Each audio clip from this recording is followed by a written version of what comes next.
El revés en la consulta popular obligó al gobierno a ajustar su gabinete. El presidente Daniel Noboa hizo 8 movimientos en los sectores de salud, educación y de la política. No movió a los ministros del área de seguridad ni de economía. El oficialismo en la Asamblea descarta que el triunfo del no el domingo sea la expresión de rechazo al gobierno de Daniel Noboa. Pero el correísmo festejó como triunfo propio la derrota del sí. Nuevamente dejó de funcionar el sistema de la Agencia Nacional de Tránsito.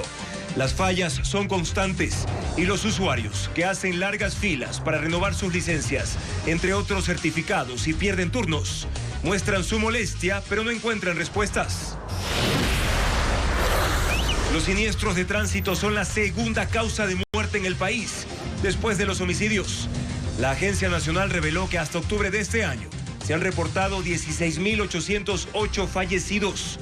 La razón principal es el exceso de velocidad.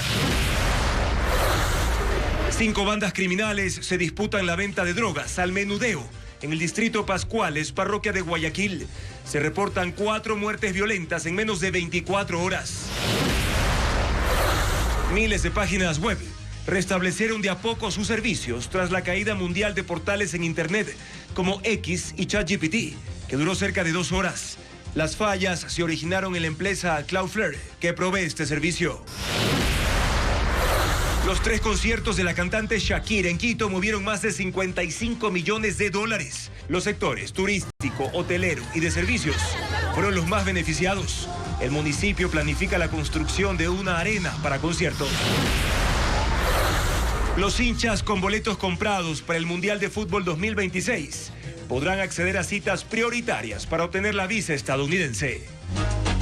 Amigos, ¿qué tal? Muy buenas noches. Comenzamos ya con el desarrollo de la información. Hoy martes 18 de noviembre. Los resultados adversos para el régimen en la consulta popular y el referéndum provocaron un remesón. Se anunciaron 8 cambios en el gabinete ministerial. También hubo novedades en el directorio del IES y en 2 gobernaciones. Bienvenidos a Televistazo Estelar.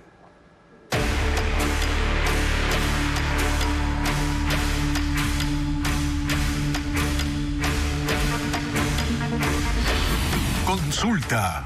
Remesón en oficialismo. Los anuncios de los cambios de ministros se realizaron durante esta mañana y tarde, al mismo tiempo que se conocía que Daniel Noboa había partido a los Estados Unidos para una visita oficial. Diego Cuenca detalla los nombres de los funcionarios que asumirán las carteras de Estado. Veamos. Luego de la derrota electoral del gobierno, el presidente de la República, Daniel Noboa, hizo cambios en su gabinete ministerial. Zaida Rovira dejó el Ministerio de Gobierno y en su reemplazo entró Álvaro Rosero, comunicador y director de Exa FM, Radio Democracia en Quito. En el Ministerio de Desarrollo Humano salió Harold Burbano y entró Zaida Rovira. En el Ministerio de Trabajo removieron a Ivonne Núñez y designaron a Harold Burbano.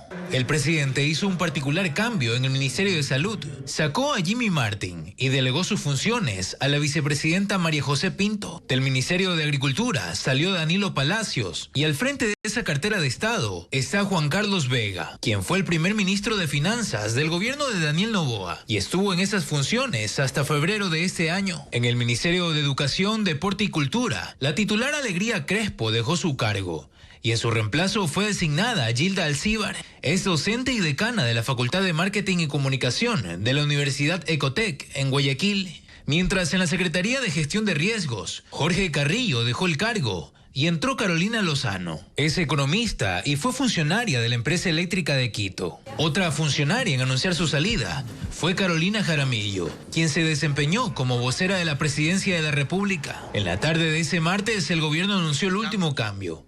Se trata de Edgar Lama, quien renunció a la presidencia del directorio del IES, donde se desempeñó desde mayo de ese año, y en los últimos meses enfrentó cuestionamientos por conflictos de interés, porque proveedores de servicios hospitalarios tienen presuntos vínculos familiares con Lama. Además de los ministros, los gobernadores, excepto de Tungurahua, donde ganó el sí, pusieron la renuncia. El gobernador del Guayas, Humberto Plaza, dejó el cargo. Y en Los Ríos, el exasambleísta Galo Lara confirmó a Coavisa que será designado en esa provincia, que tiene altos índices de violencia.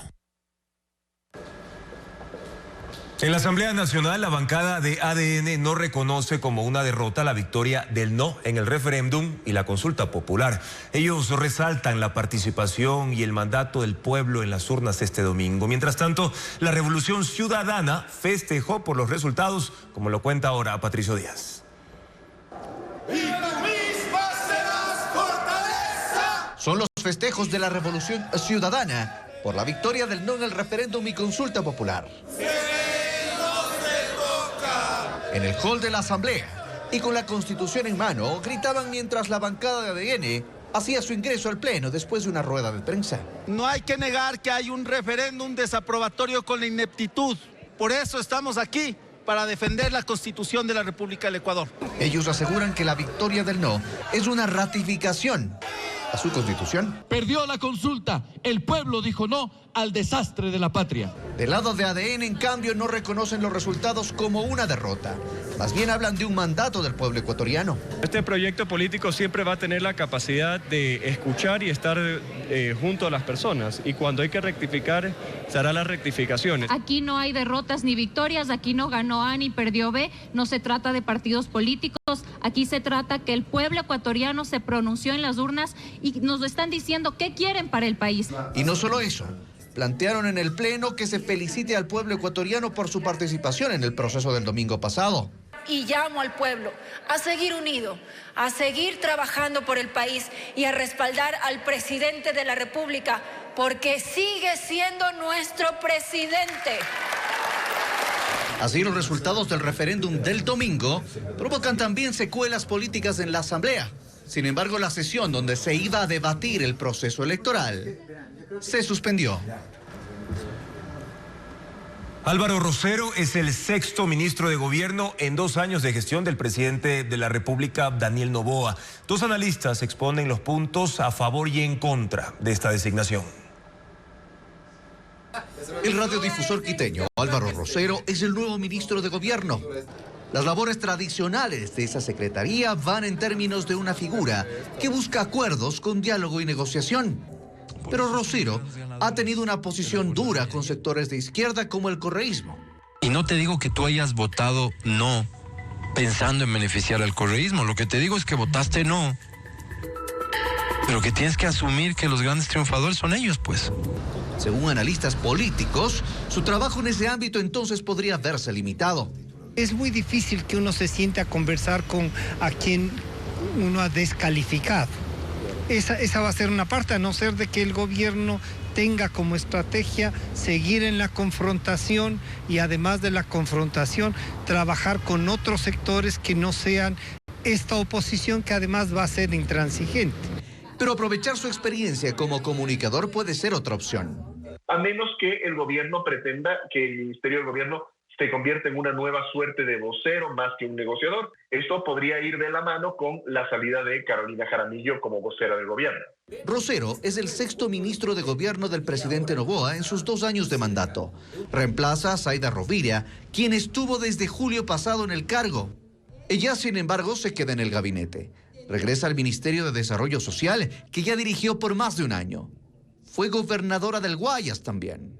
Esta designación y la de Harold Burbano, que del Ministerio de Desarrollo Social pasa a Trabajo, puede indicar además de un tema de lealtad, una debilidad. El gobierno no tiene mucho espacio de dónde echar mano para perfiles. No tienen un pool de cuadros políticos de donde puedan sacar y puedan echar mano. El regreso también de Juan Carlos Vega, esta vez ya no en economía, sino en agricultura, también da un poco cuenta de eso. Me parece que el señor presidente debería ampliar su base. No puede ser ni de amigos ni de funcionarios de él. Tienen que ser funcionarios del país. Así, esta crisis de gabinete, dicen los analistas, no necesariamente es una oxigenación. Puede ser un reconocimiento de que algo no funcionó como debía funcionar frente a los resultados electorales. ¿Y cuáles son los retos que tiene el gobierno tras la derrota del domingo? El expresidente de la República, Osvaldo Hurtado, considera que el régimen debe reenfocar la gestión política para lograr cambios en la Constitución. Por su parte, el ex vicepresidente Otto Sonnenholster sostiene que el gobierno debe alejarse de los discursos y atender decididamente las necesidades de los ciudadanos. Después del 4-0, el horizonte político del gobierno se reconfigura. Primero, porque se encuentra con una realidad distinta a la que había asumido, y también porque tiene por delante 3 años y medio de gestión que requieren ser abordados de una manera distinta, de una manera que funcione. El expresidente de la República, Osvaldo Hurtado, considera que el presidente Noboa ha dado 2 buenas señales al reconocer los resultados y al empezar con cambios en su equipo cercano. Esta noticia de que los ministros han puesto a disposición del presidente su renuncia debe ser aprovechada por el jefe de Estado para conformar un gobierno con personas con experiencia, conocimientos y alta moral pública. Sin embargo, considera que hace falta un paso más, el establecimiento de un nuevo camino para llegar al objetivo de las reformas clave. Como no va a haber una asamblea constituyente, reformemos la Constitución a través del Congreso y lleguemos a un consenso sobre las reformas que debemos hacer para mejorar la democracia ecuatoriana, ¿no? Otro cambio evidente ante la derrota, a criterio del ex vicepresidente de la República, Otto Sonnenholzner, es el enfoque político que hasta ahora ha llenado con narrativas la ausencia de resultados. Yo creo que el gobierno tiene que ya pasar la página de las elecciones, pasar la página, porque claro, su primer periodo fue atípico, fue prácticamente electoral, luego esta consulta, pero el gobierno está en la obligación de pasar la página electoral y meterse de lleno en la gestión. Y que no es un asunto difícil porque motivos para que el país se una sobran. Lo que se requiere es de un liderazgo democrático. Es el gobierno el que tiene que llamar a la causa común, porque ellos están con esa responsabilidad en sus manos. Y ellos son, en mi opinión, los que deben de definir esas causas y sobre todo presentar esa hoja de ruta para hacer consensos. El país necesita consensos. Ya suficiente tenemos con la violencia criminal como para seguirle sumando violencia política a esta situación. Coinciden Hurtado y Sonnenholzner que en la construcción de una unidad está la clave para superar esta caída. Una unidad en función de las necesidades del país, ante lo cual ya existe el acuerdo de querer superarlas.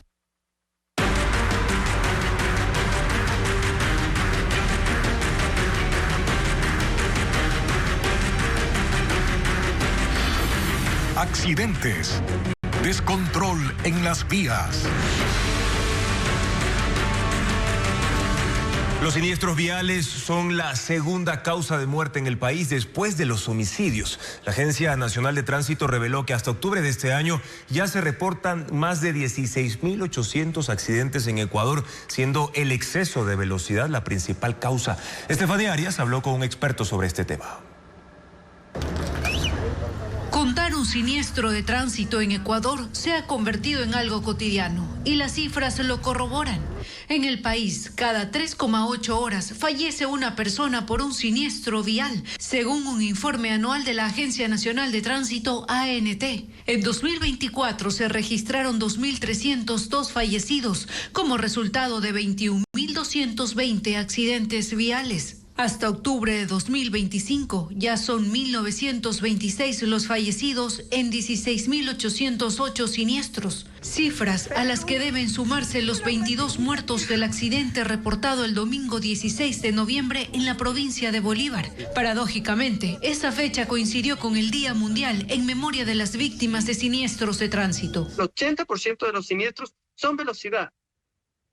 Y el otro factor que es sumamente importante es el alcohol. Ya no se hace controles de alcoholemia. Ha sido un error por parte del gobierno central lo que han realizado con los radares. Los radares de velocidad fueron suspendidos y en su mayoría inhabilitados desde agosto de 2023 en todo el país.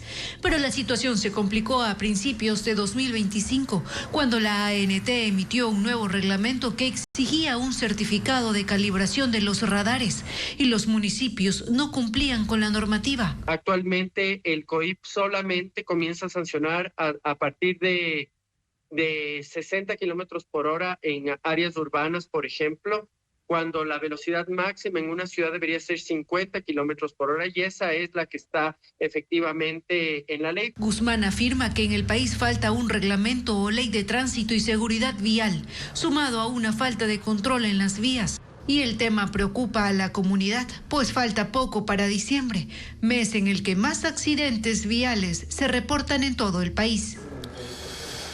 Y precisamente, hablando de este tema, esta mañana en el kilómetro 72 de la vía Loax-Santo Domingo, un tráiler chocó contra una furgoneta. Parte de la carga cayó sobre el vehículo más pequeño, dejándolo aplastado.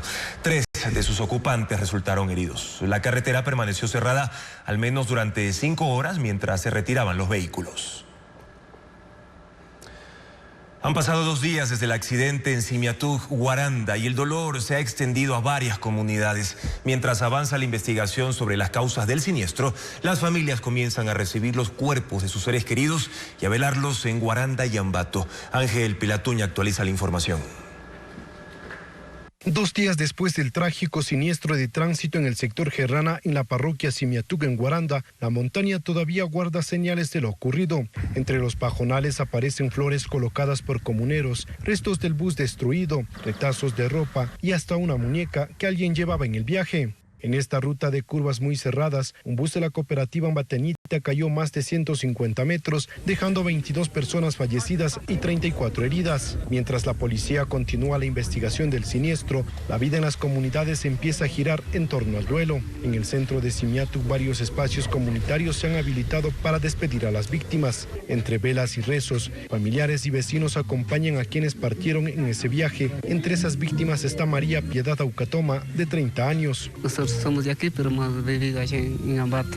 Hemos vivido, ya estaba viniendo para acá a las elecciones a votar para acá, estaba viniendo mi finada cuñada. Pero el duelo no se vive solo en Guaranda. En Ambato, en Tungurahua, otro velatorio concentra el dolor de una familia. Ángel Aime, el conductor del bus, viajaba acompañado de su esposa Carmen Chimborazo, ambos de 45 años, y de su hijo Gilbert, de 17. Los 3 fallecieron. También murió María Caizaguano, hermana de Carmen. Sus cuerpos son velados en el caserío Bellavista. Su familia cuenta que durante años Ángel trabajó haciendo fletes en una camioneta. Hace 7 meses la vendió, pidió un préstamo y compró el bus. Y ahora ya se va y quedaron mis 2 sobrinitas, una hijita y un hijito.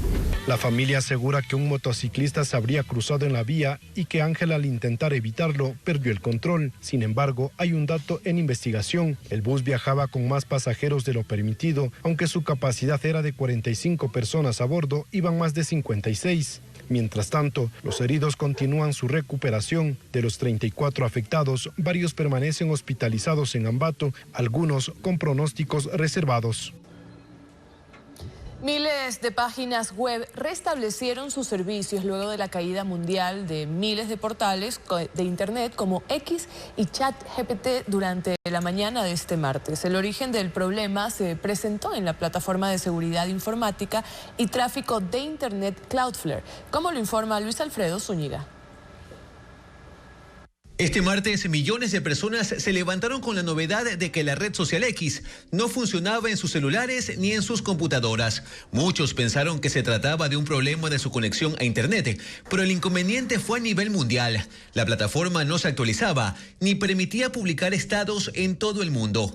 Pero no fue solo X. Lo mismo pasó con portales como Canva o de OpenAI, desarrolladora de inteligencia artificial, y el de ChatGPT, al que los usuarios no podían ingresar. Videojuegos tuvieron el mismo problema. El portal Letterboxd y otras miles de páginas web tuvieron una caída o intermitencias, tal como lo mostraba Down Detector, que monitorea el funcionamiento de portales de Internet en tiempo real. La causa de todo fueron fallas técnicas en los servicios de la empresa de seguridad informática y de asistencia en tráfico de Internet Cloudflare. Esta empresa trabaja con miles de compañías y al tener fallas repercutió en el funcionamiento de todos los sitios con los que trabaja. En Ecuador hubo afectación a las páginas web de medios de comunicación, también de la empresa Keyport, que administra el aeropuerto Mariscal Sucre de Quito. Sin embargo, antes del mediodía volvió a funcionar. Páginas web de bancos o del IES, por ejemplo, no tuvieron problemas. Cloudflare anunció antes de las 7 de la mañana, hora Ecuador, de los problemas en sus servicios, aunque no especificó la causa. Pasadas las 8 de la mañana, aseguró que identificó el problema, y una hora después que se implementó una solución, y creían que el incidente estaba resuelto. Hasta el mediodía las páginas volvieron a operar con normalidad paulatinamente, y Cloudflare siguió haciendo mantenimientos a su sistema durante la tarde. El sistema informático de la ANT tiene intermitencias. Este martes hubo una caída general que perjudicó a los usuarios que buscan, por ejemplo, renovar las licencias u obtener certificados. Largas filas se formaron en la matriz en Quito. Diego Puente cubrió la jornada. Con la novedad que no hay sistema. Me parece que es una burla para el ciudadano. Ya voy 3 días aquí, perdiendo el tiempo. ¿A dónde voy para que me solucionen el problema? Esto es lo que sienten los usuarios que acuden a la Agencia Nacional de Tránsito en el norte de Quito. Renovación y duplicado de licencias, emisión de certificados únicos, levantamiento de prendas y otros procesos están detenidos porque no hay sistema. La entidad no explica cuál es la falla del software que hace que los usuarios pierdan sus turnos. El problema es intermitente y ya lleva un mes. La gente llega desde las 7 de la mañana, con carpetas en mano y turnos impresos con la esperanza de ser atendidos. Los guardias los despachan o les dicen que pasen a una carpa instalada en el acceso principal, pero para seguir esperando. Entrar no garantiza atención. Eso ocurrió con Anderson Vélez, que lleva 2 días en Quito sin poder renovar su licencia. Este lunes le dijeron que le iban a atender al mediodía. A las 3 de la tarde recién ingresó a dar las pruebas de conocimiento, pero no hubo sistema. Que iban a atender hasta las 6, pero mentira, solamente hasta las 5 ya a todos nos fueron sacando de aquí. Ahora nos comunicaron que el sistema no le va a llegar ni en 2 ni en 3 días.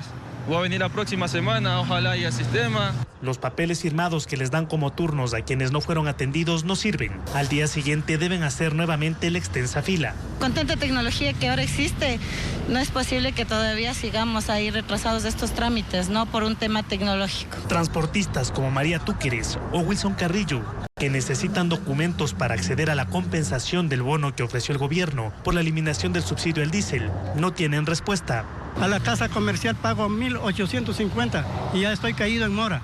Estamos trabajando solo para el diésel, y a veces ni siquiera si yo le hubiera traído la libreta del diario, les mostraría que estoy en contra. La caída del sistema se siente en otras ciudades. En Guayaquil hay problemas desde hace 3 semanas.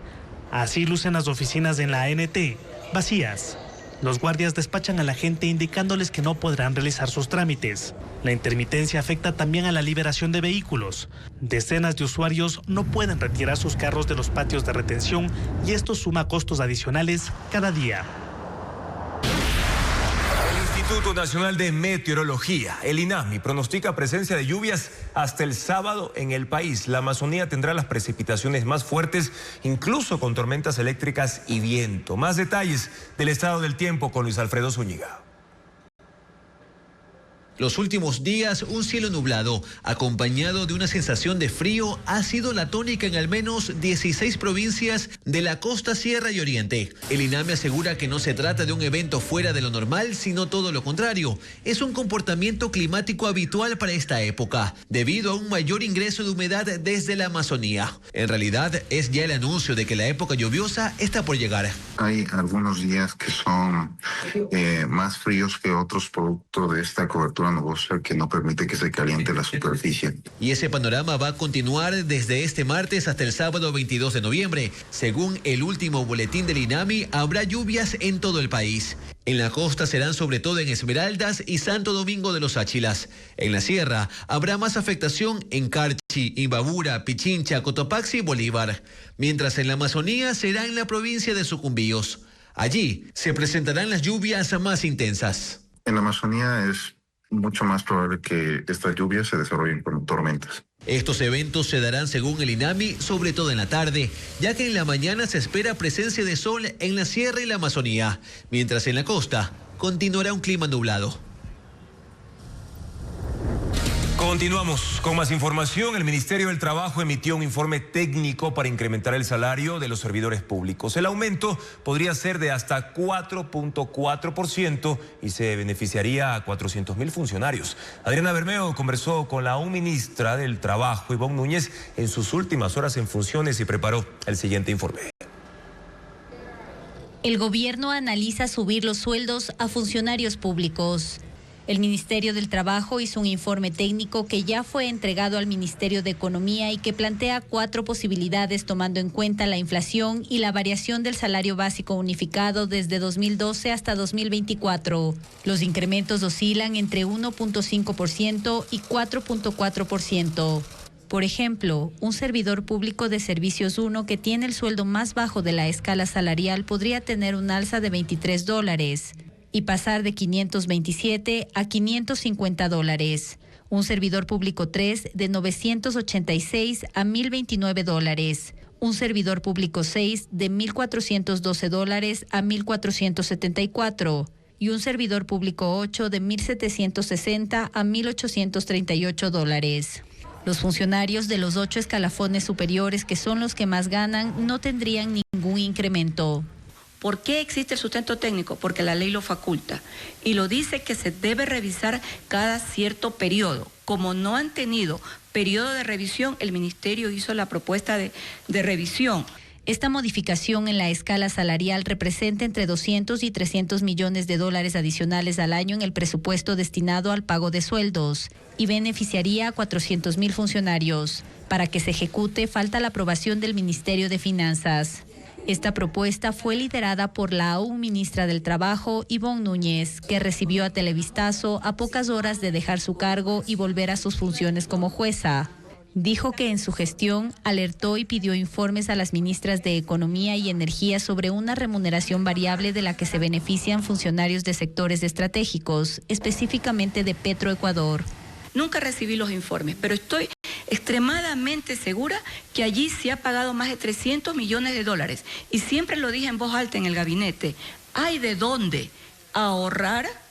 Núñez cierra su trabajo en esta cartera de Estado con la emisión de 3 acuerdos ministeriales con los que amplía un año el plazo para que los sectores público y privado implementen protocolos para ejecutar las leyes Violeta, de acoso laboral y de igualdad salarial.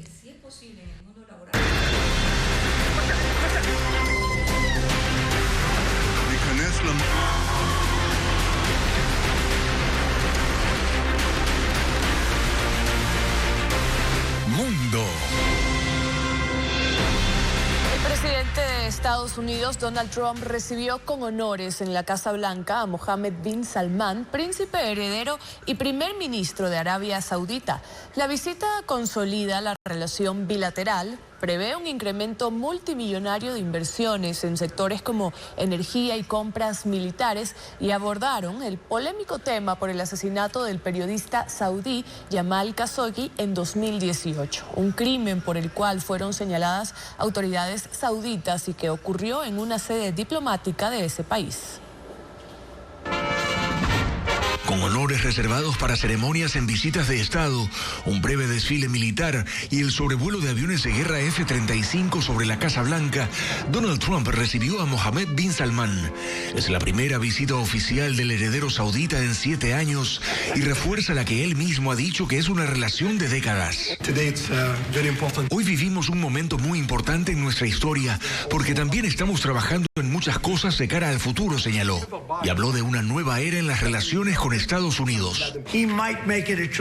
Trump lo invitó a incrementar las inversiones de $600,000 millones que ya estaban acordados desde mayo a $1 millón de millones, básicamente en sectores estratégicos, energía, tecnología y compras militares. El príncipe heredero no evadió cuestionamientos sobre asuntos polémicos, como la participación en 2001 de 15 terroristas saudíes en los atentados del 11 de septiembre. Dijo que fueron contratados por el jefe de Al Qaeda, Osama Bin Laden, para intentar dañar la relación con Estados Unidos. Y sobre la muerte del periodista saudita Jamal Khashoggi en 2018, crítico del gobierno, corresponsal del Washington Post, que fue asesinado luego de una emboscada en el consulado de Arabia Saudita en Estambul, dijo que se siguieron los pasos correctos en la investigación. Es doloroso y un gran error, dijo. Trump desestimó cualquier intento pasado por relacionar a bin Salman con ese crimen. Hay cosas que pasan, pero él no sabía nada sobre aquello, dijo Trump, quien refuerza una relación estratégica con Arabia Saudita y aumenta el poder de las alianzas de Estados Unidos en Medio Oriente. Nicolás Maduro asegura que el presidente de Estados Unidos, Donald Trump, es víctima de una campaña que lo empuja hacia su fin político. Según Maduro, Trump es manipulado para iniciar una lucha armada con Venezuela y lo llama a un diálogo cara a cara. Trump no descarta hablar con él, pero tampoco una acción militar, mientras que la oposición venezolana ya habla de un proceso de transición. ¿Tú crees? Nicolás Maduro siente la presión estadounidense que lo acusa de ser un capo de la droga y una vez más habló de la posibilidad de un diálogo con Donald Trump. El que quiera hablar con Venezuela, se hablará. Face to face.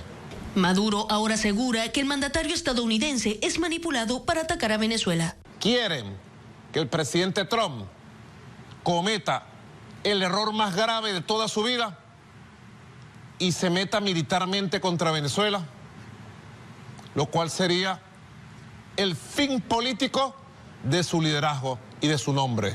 Trump se ha mostrado dispuesto a escucharlo, pero sin descartar una acción militar. Sin embargo, la líder de la oposición venezolana y Premio Nobel de la Paz, María Corina Machado, está convencida de que se aproxima el fin del chavismo. Estamos en el umbral de una nueva era. Este largo y violento abuso de poder de este régimen está llegando a su fin. Las declaraciones son parte de un manifiesto que asegura serán las bases para el futuro de Venezuela, incluyendo una rendición de cuentas por los crímenes cometidos por Maduro y sus funcionarios. Porque Venezuela solo se levantará plenamente cuando quienes cometieron crímenes de lesa humanidad sean juzgados por la ley y por la historia. La expectativa crece en el Caribe, donde el despliegue militar de 10.000 soldados estadounidenses se mantiene cerca de las costas venezolanas. El Consejo de Seguridad de las Naciones Unidas aprobó una resolución que respalda el plan de paz para el futuro de la Franja de Gaza que fue presentado por el presidente de Estados Unidos, Donald Trump. Habrá una autoridad de transición, una fuerza internacional para estabilidad de la región y se contempla una posible vía hacia un Estado palestino independiente, aunque sin establecer plazos. El reporte con Pedro Jiménez. 13 de los 15 miembros del Consejo de Seguridad de la ONU dieron vía libre al plan de paz para Gaza. Solo se abstuvieron Rusia y China. La resolución respalda el programa de 20 puntos de Donald Trump, que ha empezado a activarse desde la vigencia del alto al fuego. Habrá una junta de paz dirigida por el propio Trump. Será un organismo que haga seguimiento a la administración y reconstrucción de Gaza. Sus miembros se anunciarán próximamente. Y la llamada Fuerza Internacional de Estabilización, que controlará las fronteras, la seguridad y trabajará para desmilitarizar el territorio. La ONU autoriza la operación de esa fuerza hasta finales de 2027. Según Trump, su plan conducirá a que haya más paz en el mundo. Y el embajador de Estados Unidos en la ONU, Mike Waltz, asegura que el plan permitirá además que Israel viva con seguridad. Pero el grupo Hamas rechaza que una fuerza internacional entre en Gaza para desarmar a la resistencia. Y desde el Comité Ejecutivo de la Organización para la Liberación de Palestina, el alto dirigente Bassel Abu Youssef ha pedido que se acelere el suministro de ayuda a la población gazatí y exige el retiro de las fuerzas de Israel. El plan para Gaza avanza y se ejecuta desde el llamado Centro de Coordinación Cívico-Militar, ubicado en Kiryat Gat, una ciudad israelí ubicada entre Jerusalén y la frontera nororiental con la Franja de Gaza. Una de las plantas del edificio es ocupada por Israel, otra por Estados Unidos y una planta conjunta donde la fuerza multinacional monitorea la situación en Gaza. La resolución de las Naciones Unidas habla también de una posible vía para la creación de un Estado palestino, aunque sin plazos ni garantías. Pero el primer ministro de Israel, Benjamín Netanyahu, reiteró una vez más su oposición a la llamada solución de dos estados.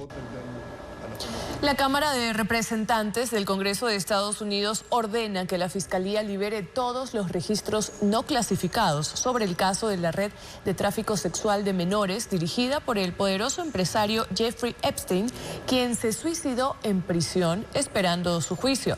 La Cámara aprobó la medida por 427 votos contra 1, una decisión prácticamente unánime en la que se juntaron demócratas y republicanos. El presidente Donald Trump, quien ha dicho que no tiene nada que ver con Epstein y su red dio luz verde para la publicación de los archivos. El caso pasa ahora al Senado de mayoría republicana para su aprobación final. Y turistas en Venecia disfrutan de un inesperado visitante, un delfín. Le han puesto nombre, se llama Mimo y ha convertido los canales de la ciudad en su hogar temporal. Aunque sus saltos deleitan a los turistas, autoridades locales han realizado 3 operaciones para llevarlo a mar abierto. Sin embargo, todas las veces él ha regresado. Temen que su salud esté en riesgo por el tráfico de embarcaciones que ya le han dejado heridas superficiales. La policía ha advertido que se debe evitar el contacto con el delfín o alimentarlo. Son actividades que están prohibidas por la ley italiana porque atentan contra su estado salvaje. Mientras tanto, Mimo sigue paseando en los canales de Venecia. Continuamos con más noticias. Aquí en Televistazo Estelar, en Esmeraldas, se aprobó que Borbón sea el 8º cantón de la provincia. En esa localidad del extremo norte de Esmeraldas habitan casi 35.000 personas. El 85% es zona rural, sin servicios básicos. Pero al ganar en las urnas, su población aspira a que eso cambie. Estefanía Arias describe cómo es el nuevo cantón del Ecuador. Con el 98.10% de actas escrutadas y ganando el sí, con 68.27 en la consulta popular, Borbón se convierte en el 8º cantón de Esmeraldas, con una extensión territorial de 192.57 kilómetros cuadrados. Esta localidad se ubica al norte de la provincia Verde y era una parroquia rural del cantón Eloy Alfaro. La cruzan 2 ríos, Santiago y Cayapas. Habitan 34.160 personas que se identifican como afroecuatorianas, aunque también hay miembros de pueblos indígenas. La petición de convertirse en cantón no es nueva, tiene al menos 30 años. Sus habitantes explican que Eloy Alfaro, el cantón al que pertenecían, es enorme. Tenía 16 parroquias, así que las obras y los recursos no llegaban a todos. Al imponerse el sí, este nuevo cantón pasa a tener 12 parroquias, dejando a Eloy Alfaro con 4. Pensamos que con la cantonización todos estos problemas de alcantarillado, principalmente en este barrio, se van a solucionar. Miren las condiciones en las que estamos, pues nos toca a nosotros como moradores invertir mucho para por lo menos no pisar el lodo. Sus actividades económicas están relacionadas al agro, como el cultivo de cacao y la producción de aceite de palma africana, la ganadería y a la recolección de cangrejos. Sin embargo, el 85% de Borbón es zona rural, no cuenta con servicios básicos. De hecho, solo 7.906 viviendas tienen acceso a energía eléctrica, 2.713 a agua por red pública y 825 a alcantarillado. Y unas 4.787 personas nunca han asistido a un centro de enseñanza formal. Al ganar en las urnas, sus habitantes esperan que esa realidad cambie o mejore. La Cancillería de Ecuador habilita un concurso para que profesionales de varias áreas inicien su carrera diplomática en el exterior. Además, el registro civil amplió la vigencia de comprobantes de pago de cédulas y pasaportes. Vanessa Robles con estos y otros servicios ciudadanos. Se amplía la vigencia de los comprobantes de pago para los servicios de cedulación y pasaportes en Ecuador. El registro civil informó que dichos documentos eran válidos hasta 180 días. A partir de ahora podrán ser usados hasta el 31 de diciembre de 2026. La medida se implementa para aquellos usuarios que por algún motivo no han podido realizar su trámite y aplica para los comprobantes generados entre el 1 de enero y 31 de diciembre de 2025. La Cancillería de Ecuador abrió la convocatoria para el concurso público de mérito y oposición para postular como tercer secretario del Servicio Exterior Ecuatoriano. El registro será en la página web www.concursosextacategoría.cancillería.gov.es entre el 25 y 27 de noviembre. El proceso es gratuito.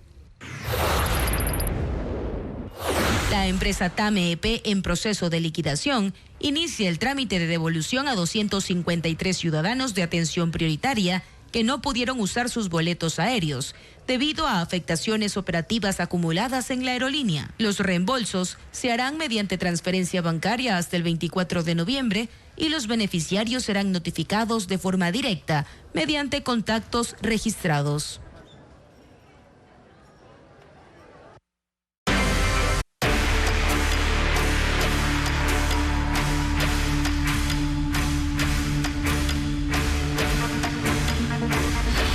Consulta. Remesón en oficialismo.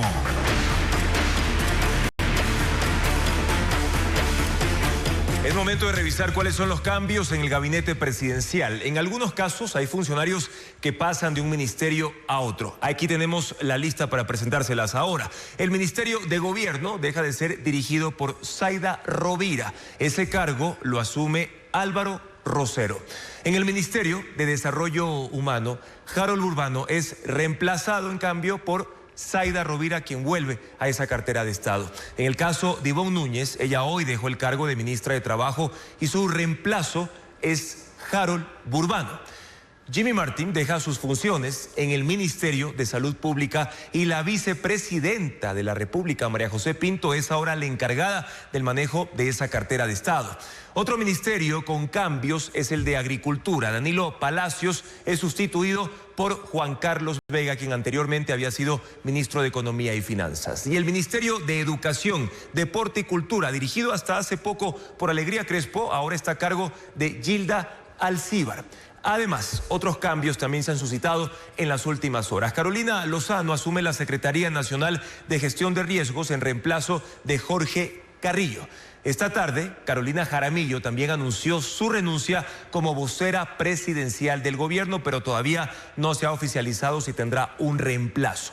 El gobierno de Daniel Noboa también cesó en sus funciones a Edgar Lama, quien estaba como presidente del Consejo Directivo del IES. Y hablando de este tema, como acabamos de ver, estos cambios también se dan en el sector de la salud, que vive una crisis por la falta de materiales e insumos en los hospitales. Quienes se van fueron cuestionados durante su administración, tanto en el Ministerio de Salud Pública como en el Instituto Ecuatoriano de Seguridad Social.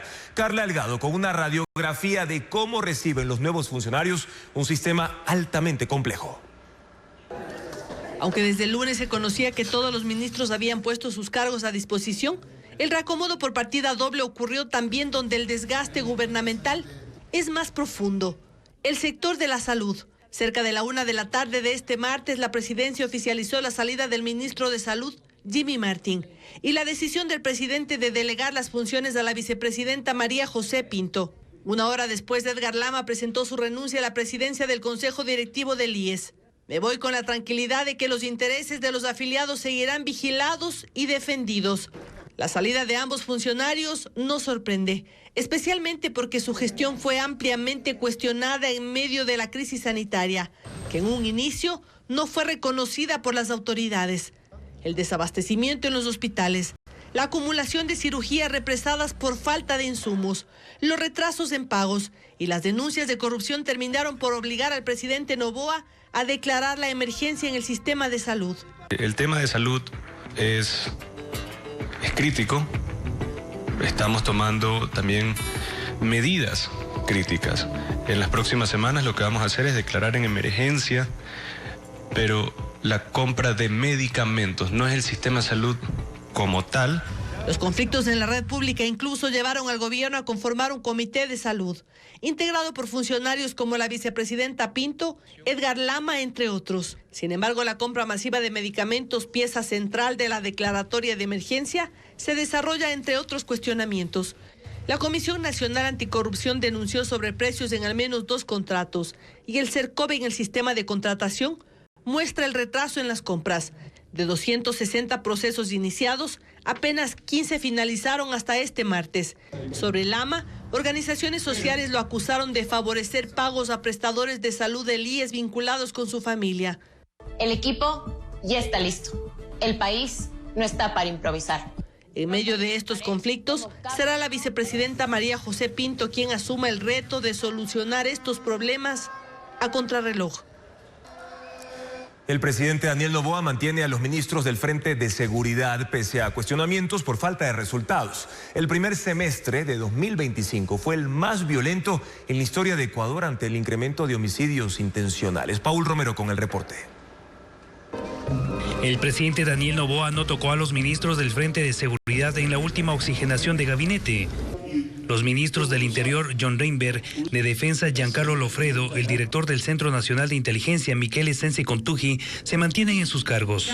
Bajo su mando, las operaciones militares y policiales no han logrado contener el incremento de la violencia criminal en los últimos 9 meses de 2025, tras una fugaz reducción de homicidios el año pasado.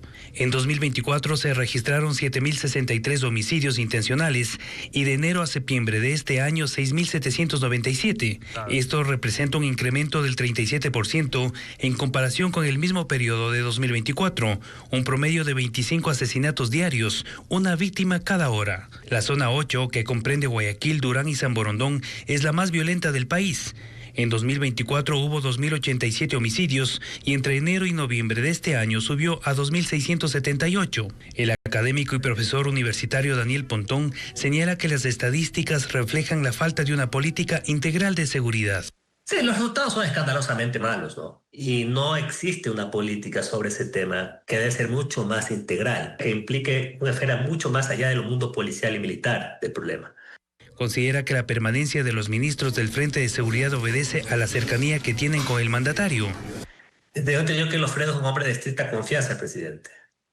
Y el Ministerio de Defensa es un ministerio donde usted necesita tener gente de extrema confianza. El Ministerio de Interior es algo similar. Su ministro de Inteligencia, Michele Sensi, también es una persona de mucha confianza, muy de bajo perfil, pero con una capacidad de incidencia directa en el gobierno y las estrategias tanto políticas y seguritarias que están manejando. El experto advierte que al no existir cambios en la política de seguridad y de ejecutores, el país mantendrá los mismos resultados, pese a que la población percibe a la inseguridad como el principal de los problemas que debe resolver el gobierno de forma inmediata. Ahora, el gobierno está obligado a buscar otras alternativas para combatir el narcotráfico sin bases militares extranjeras en el territorio nacional. Según especialistas, lo podrá hacer rediseñando su política y estrategia de seguridad para que se ajuste a los convenios de cooperación con Estados Unidos y otros países. Diego Cuenca informa sobre el escenario que enfrenta el gobierno de Noboa luego de que los ciudadanos expresaran el domingo que no quieren bases militares. El presidente Daniel Noboa consolidó una negociación con Estados Unidos para instalar bases militares extranjeras en Ecuador. Pero ese domingo, 6.390.000 ecuatorianos decidieron que no. ¿Y entonces qué pasará con la cooperación estadounidense? Según el exministro de Defensa Osvaldo Jarrín, esas negociaciones no se debilitan, pero hay que ajustar algunos de los 8 convenios que ha firmado el gobierno con el país norteamericano. Agrega que Noboa deberá rediseñar su política y estrategia para combatir el narcotráfico. No se va a debilitar la relación Estados Unidos-Ecuador. Lo que se van a debilitar algunos convenios ya firmados. Por ejemplo, el Estatuto de Fuerza no se va a poder realizar porque eso estaba previsto exclusivamente para una base permanente una vez que haya sido instalada. Pero los otros acuerdos que estoy manifestando o los acuerdos que hay del Comando Conjunto, 2 convenios de memorándum de entendimiento con los Estados Unidos seguirán adelante.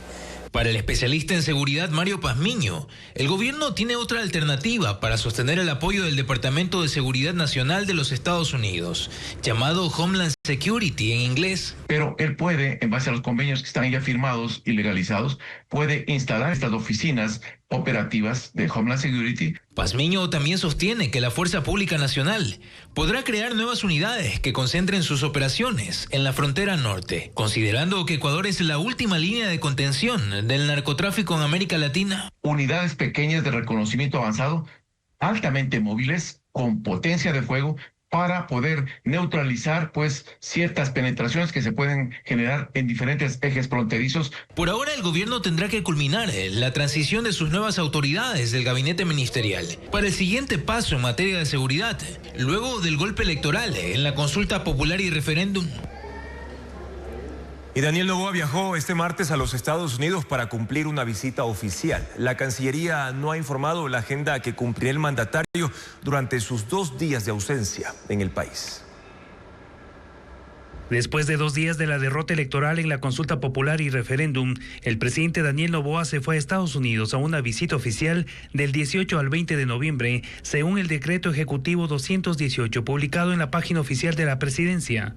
Entre los considerandos señala que es de interés del gobierno fortalecer los lazos diplomáticos con sus aliados comerciales. La comitiva oficial está conformada por el secretario general de Integridad Pública, José Neira, funcionario de extrema confianza del presidente que le acompaña a todos los viajes internacionales.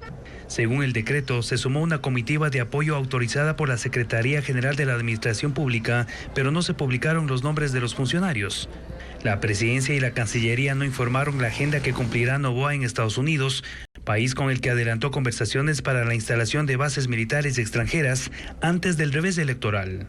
También ocurre a 4 días de la decisión de la Casa Blanca de eliminar el 15% de arancel a 105 productos de exportación del Ecuador como parte de un acuerdo comercial marco. En cerca de 2 años de gestión, el presidente Noboa ha realizado 24 viajes internacionales, a un promedio de un viaje por mes. Estados Unidos es el destino más frecuente. Para el gobierno ecuatoriano, alias Pipo es más peligroso que alias Fito. Se lo acusa de tejer una red criminal que unió a los lobos con carteles y mafias de 2 continentes. Merlin Ochoa con los datos. La recaptura de William Chavarría, alias Pipo, en Málaga, España, representa la caída del delincuente más buscado del Ecuador y desmantela parcialmente una estructura criminal transnacional.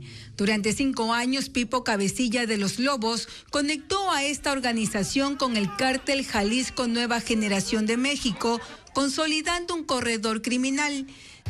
Según información oficial a la que Ecuavisa tuvo acceso, el cártel mexicano financiaba la compra de cocaína a exmiembros de la FARC en Colombia, droga que luego era trasladada a Ecuador para ser enviada a países de Europa en contenedores que salían de los puertos de Guayaquil y Esmeraldas.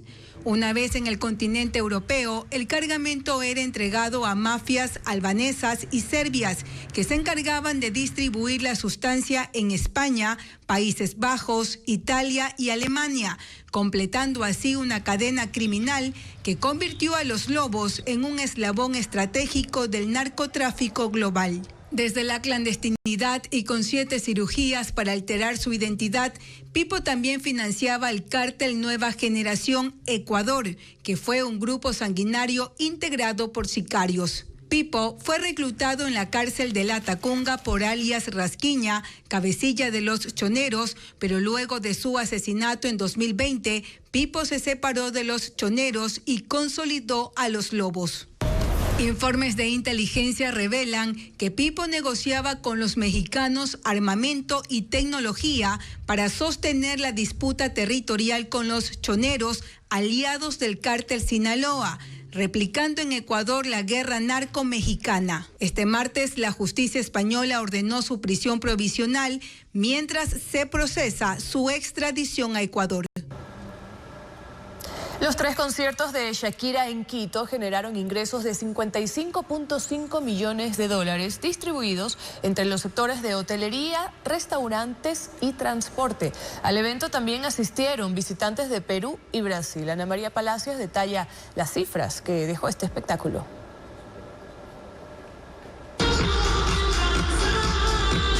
Más de 105.000 personas asistieron a los 3 conciertos de Shakira en Quito.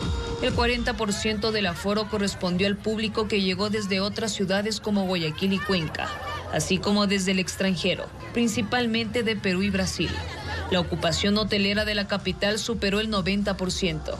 En el caso de brasileños han decidido quedarse entre 7 y 15 días, esto es lo que ellos nos dicen, y el caso de la gente que vino de Perú ha decidido quedarse entre 5 y 7 días. Por lo tanto, son más días de estancia aquí en la ciudad capital. Hacemos encuestas y preguntamos cuál ha sido su gasto y estimamos un gasto de cerca de $150 por día de las personas que vinieron al concierto. Los 3 conciertos de Shakira, según el municipio de Quito, generaron un ingreso total de $55.5 millones, dinamizando la economía de varios sectores. $7.8 millones se destinaron al sector de restaurantes, bares y sitios de entretenimiento. $4.2 millones en el sector hotelero. $3.7 millones en transporte, boletos aéreos y viajes interprovinciales. Los otros $39.7 millones se movieron en el comercio local, servicios personales, logística, entregas, seguridad y vestimenta. El balance es positivo. considerando que el municipio de Quito para la organización del evento y la seguridad invirtió $120,000. Pero los retornos son en alrededor, al menos los impactos económicos, los impactos comunicacionales superan los $5 millones. Según el municipio, Quito demostró que está en capacidad de albergar este tipo de mega eventos. Así que yo diría más o menos a todas las estrellas mundiales les esperamos en Quito porque aquí se pueden hacer conciertos de maravilla.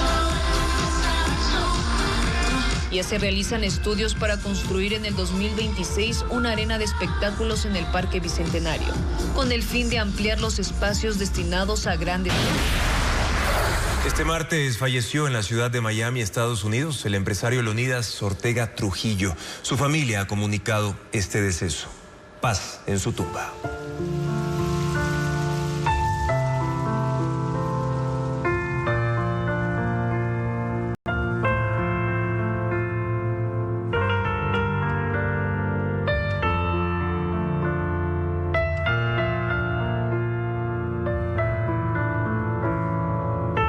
La minería ilegal avanza en la Amazonía, ingresando a reservas ecológicas y parques nacionales, donde el Estado ha perdido control efectivo. Colectivos ambientalistas denuncian la destrucción de unas 2.000 hectáreas de bosque en zonas protegidas de Napo, Zamora, Sucumbíos y Orellana. La Amazonía lleva una década lanzando voces de alerta por los graves efectos sociales, ambientales y de salud que le deja la minería ilegal, que ha devastado, según grupos ecologistas, cerca de 2.000 hectáreas de selva y hasta parques nacionales. Esto, por ejemplo, es en la confluencia del Nangaritza y Zamora. Allí siguen unas 45 excavadoras haciendo la actividad ilegal. Los grupos criminales tienen sus estructuras debidamente organizadas y cuando se filtra información de operaciones militares o policiales, se alertan. Huyen, esconden las máquinas. Para atacar a la minería ilegal en la Amazonía se requieren estrategias distintas a las usadas en Imbabura y Azuay por la diferencia geográfica, la alta presencia poblacional cercana a los focos de operación de los grupos ilegales, la dificultad de acceso y el riesgo a la biodiversidad. 260 operativos se han realizado en los últimos 2 años contra la minería ilegal en la Amazonía sin resultados, porque ahí no solo operan grupos criminales nacionales, sino también disidentes de las FARC y otros que se disputan las ganancias que deja la extracción de oro y el tráfico de combustible. Franklin Soria, periodista especializado en investigaciones sobre minería ilegal, dice que las acciones militares deben tener otro tipo de preparación y efecto. Hay una ociosidad de control sobre los insumos, sobre la maquinaria, sobre todo lo que alimenta la minería ilegal. Podría ser esa otra parte de la política la que falta. Cerrar las válvulas de acceso que tiene a explosivos, a maquinaria. El Estado no tiene el control de los territorios más aislados. La minería ilegal se mantiene con complicidad de funcionarios que facilitan, por ejemplo, la entrada del diésel para operar las máquinas o facilitan permisos ambientales en concesiones del Estado para hacer supuestas actividades de exploración y terminan extendiendo su ilegal operación. Televistazo conoció que el Comando Conjunto de las Fuerzas Armadas analiza la grave problemática en la Amazonía ecuatoriana mientras aumenta la devastación, la contaminación y el saqueo de los recursos minerales del Ecuador. 7 años después de que la Corte Constitucional ordenó la creación de una ley de reproducción asistida, la Asamblea Nacional iniciará el análisis de un proyecto de ley. En el texto se plantean 3 procedimientos, entre ellos la fecundación in vitro y la conservación de embriones y esperma. Diego Puente amplía la información sobre este tema.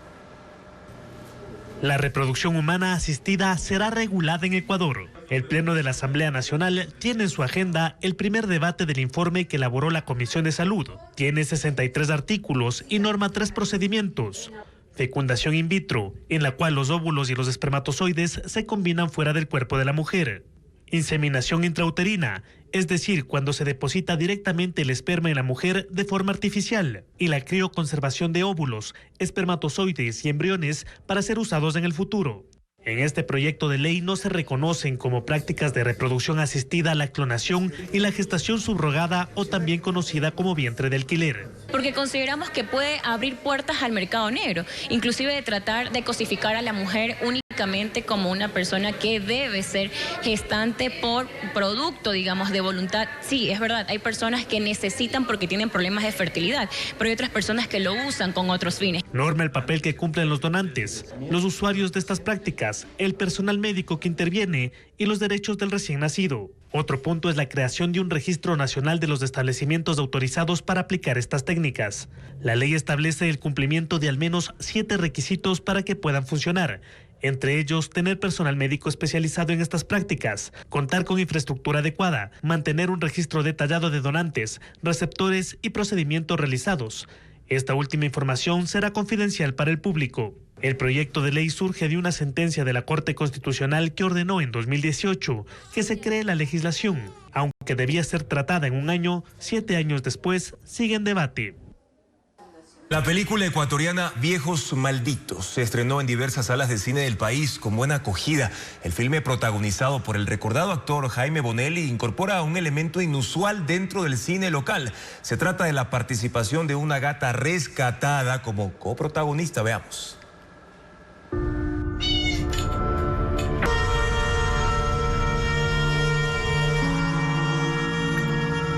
La película ecuatoriana Viejos Malditos fusiona 2 historias, la de un adulto mayor interpretado por el fallecido actor Jaime Bonelli y la de una gata rescatada en Manta, llamada Rebeca. Ella es la coprotagonista, interpreta a Simón. Javier Chávez es el director del filme. El guión nació a partir del duelo de la muerte de su abuela en 2015. De la problemática del adulto mayor, que es la soledad, el abandono, a veces el maltrato de su propia familia. Se atravesó también otra historia que yo tenía, otras cosas que me movían, que era el tema de los animales, del abandono a los animales.